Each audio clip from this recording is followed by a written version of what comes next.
Գրող հրապարակախոս Ռուզաննա Սատրյանը գրում է. Իմ ուշադրությունից ոչինչ չի վրիպում։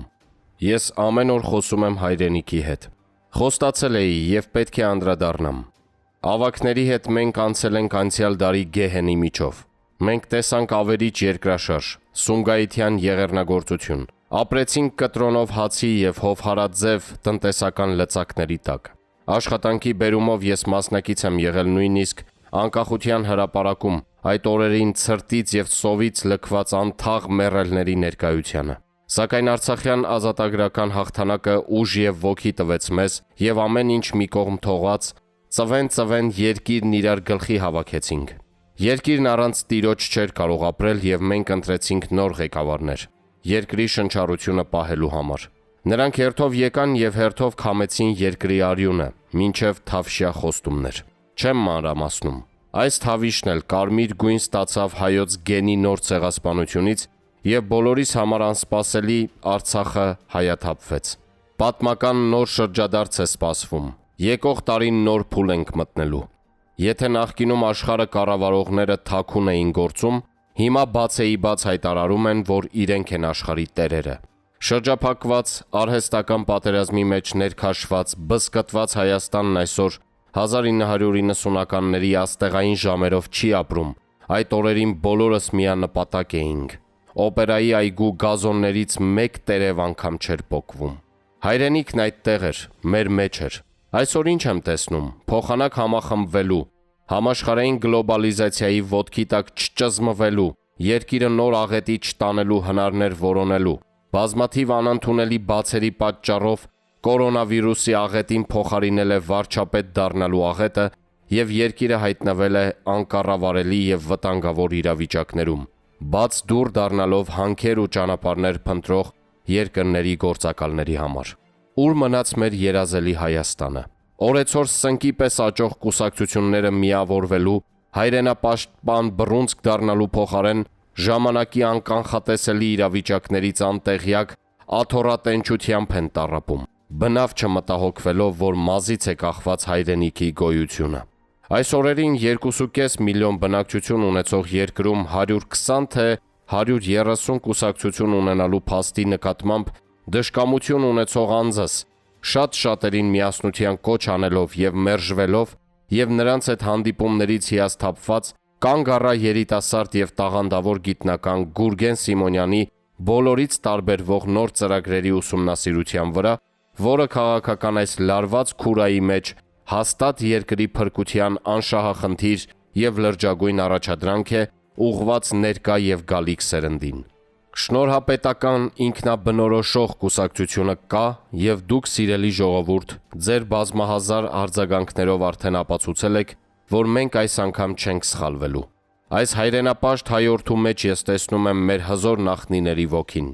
Եվ այդպիսին պետք է լինեն բոլոր նրանք, ովքեր ոչ շուրթերին, այլ իրենց սրտերում դաջված պիտի ունենան սրբալույս Հայաստան բառը, որը ես շեշտադրել եմ համագումարում ունեցած իմ ելույթի ընթացքում, կրկնելով Նժդեհի խոսքերը, որ հայրենիքն ապրում է հայրենասիրությամբ։ Առաջ Աստված, ի փրկություն ձեր և իմ անփոխարինելի Հայաստանին։ Ողջամիտ լինենք, խուսափենք նոր սխալներից, ամուր պահենք ազգային արժանապատվությունը, մենք կարող ենք։ Իրար մեջ թշնամի որոնելու փոխարեն, նրանց կոտրելու և այպանելու փոխարեն, ճանաչենք և գտնենք այն անհատներին, ովքեր իզորու են ձեռք-ձեռքի տված պատնեշել Հայաստանին սպառնացող վտանգները։ Աստված պահապան Գուրգենին և բոլոր Գուրգեններին, Տիգրաններին, Նժդեհներին, Անդրանիկներին, բոլորիս։ Հայը չի կարող անտարբեր մնալ իր ճակատագրին։ Օտար երկրները հայերիս համար ապրելու տեղ են միայն։ Հայերս մեկ հայրենիք ունենք՝ Հայաստան։ Նա մեր համախմբվածության բանալին է, մեր հավաքական անպարտելի ուժը, հոգևոր վերելքը, արժանապատվությունը, հայոց աստվածաշունչ լեզվի երկիրը։ Նշանավոր օր։ Հերոսները ազգի ոգին են։ Պատերազմի ժամանակ հաղթանակի խորհրդանիշ,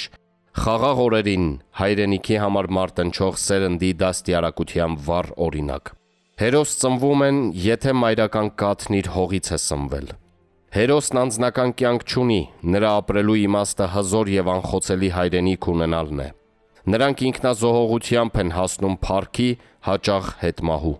Նրանց փառքը երբեմն կարող է նախանձ եւ նենգ, թույլ ու տկար դավաճանների կողմից դառնալ իրենց իսկ կործանման պատճառը, ինչը որ կատարվեց Վազգեն Սարգսյանի հետ, կամ բարոյական ու ֆիզիկական տանջանքների ենթարկվելը, ինչը որ բաժին ընկավ Սամվել Բաբայանին։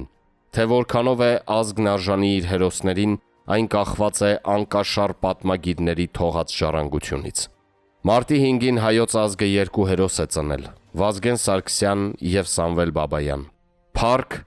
եւ փառք հայոց առյուծածին մայրերին։ Միայն լավը կարողանանք ասել, որ չկոտրվի հայոց միաբանությունը։ Լսեցիք, հայեր։ Ամեն օր պետք է սովորել։ Ասպարեզ եկող յուրաքանչյուր քաղաքական գործիչ ոչ թե պետք է իրենից մեկ քայլ առաջ ընկած քաղաքական գործչին արժեզրկելու ճանապարհով իր վրա ուշադրություն հրավիրի, այլ երկրի առաջ ծառացած խնդիրներին, իր հնարավոր լուծումներին նոր եւ բացառիկ առաջարկություններով։ Ժողովուրդը շատ զգայուն է այդ հարցում։ Նա իր հոգու հայելու պատկերում անմիջապես նկատում է իրական իր ցավով մտահոգ անհատին եւ խաղացող դիմակավորներին։ Ես ընդունում եմ ազգասեր, բարոյական արժեքներ կրող, գրագետ, կիրթ, բանիմաց, բազմաշնոր, խելացի, դիվանագետ, անդավաճան, անկեղծ մարդկանց։ Շուտով, բարեկամներ, կպատասխանեմ այն հազարավոր հետաքրքրասերների հարցին, թե ինչու։ Քաղաքականությունը թշնամիներ չունի, նրա միակ հակառակորդը ժամանակն է, որը նրանց սխալները շտկելու նպատակով հաճախակի փոխարինում է մեկը մյուսով։ Ավաղ ժամանակն էլ է սխալվում։ Գրող հրապարակախոս Ռուզան Ասատրյանը գրում է. Չեղավ հայեր, չեղավ։ Նրանք նաև ռազմական պաշտպանական կառույցներ էին։ Հայ ժողովրդի սրտի նման քանդված, ավերված ու թալանված բերդեր։ Մեկը չէ, երկուսը չէ։ Ներքևի պատկերը Գուսանագյուղի Բերդն է, բսկտված եւ դարերի հողմերից եւ մարդկանցից, արևելյան Հայաստանում նույնպես։ Բագրատունյաց իշխանության օրոք է կառուցվել։ Նայեք Ամբերդին, Կաքավաբերդին եւ Սմբատաբերդին, Սարի գագաթին բազմած, Վայոց ձորի Պրոշ իշխանի Բերդին, որի բակում ամփոփված են մեծ ռահվիրայի Նժդեհի մասունքների մի մասը, Բջնիի Բերդին, Դվինի եւ Արտաշատի, Արմավիրի, Լոռու եւ Ջավախքի եւ բոլոր Բերդերի մասունքները փնտրեք շրջակա գյուղերի տների պատերին։ Էլ ինչու ենք զարմանում արևմտյան Հայաստանում քրդերի եւ թուրքերի տների եւ գոմերի պատերին հայկական խաչքարեր եւ սեպագրեր տեսնելիս։ Սիրտս ցավում է Վանի, Կարսի, Տիգրանակերտի ավերված պատերի եւ կանգուն աշտարակների վրա փողփողացող թուրքական դրոշներից։ Էլ չեմ խոսում ժայռերին ձուլված Կիլիկիայի անառիկ բերդերի մասին, որոնց ավերակներն անգամ իրենց վեհությամբ քեզ ուժ են տալիս իրենց ազգային հզոր էներգիայով։ Այդպիսին է հայը։ Արծվի նման ժայռի ծերպերին է բույն դնում, որ թշնամու ձեռքը չհասնի։ Ավաղ, վկան ուտիքի գարդմանի Սահակ Սևադայի բերդը։ Շուշին, Արցախի հարյուրավոր բերդերը։ Փաստորեն մեր ուժը թշնամուն թողնելով հեռացել ենք եւ սովորել զիջելուն մինչեւ օրս։ Գոնե մեկը կանգուն պահեինք։ Չեղավ հայեր, չեղավ։ Երբևէ որևէ հայ միլիոնատիրոջ մտքով անցավ մի բերդ վերականգնել։ Ի ցույց թշնամիների, որ այդպիսին ենք եղել։ Չէ, մենք մերը գնահատել չգիտենք։ Մի տեսակ անտարբեր ազգ դարձանք, երբ իշխաններն ու թագավորներն անհետացան հայկական հողերից եւ մեզ պայքարի դրոշ ավանդեցին օտար երկրներ սիրող անկարող էլիտաներին։ Հետո էլ երկրի տուրիզմ եք ուզում զարգացնել, թե ավերվածը ավեր է մնում Հայաստանում։ Քանի 100 նախագահ ու վարչապետ փոխվեցին, ամեն մեկն իր դղյակն ունեցավ, ժողովուրդն էլ թալանեց անտեր դղյակները իր 4 պատի համար։ Ինչ ասեմ, մեր վերջին խելքն ուր է։ Հետգրություն, նմուշի համար իմացեք, որ մի ժամանակ գլուխ բարձրացրեց բերդաշինությունը, զորօրինակ Թալինի Դաշտադեմում եւ Գյումրիում ռեստորանի վերածված սև բերդը, թեկուզ այդպես, որ սերունդների աչքերից չհեռանա մեր հզորությունը։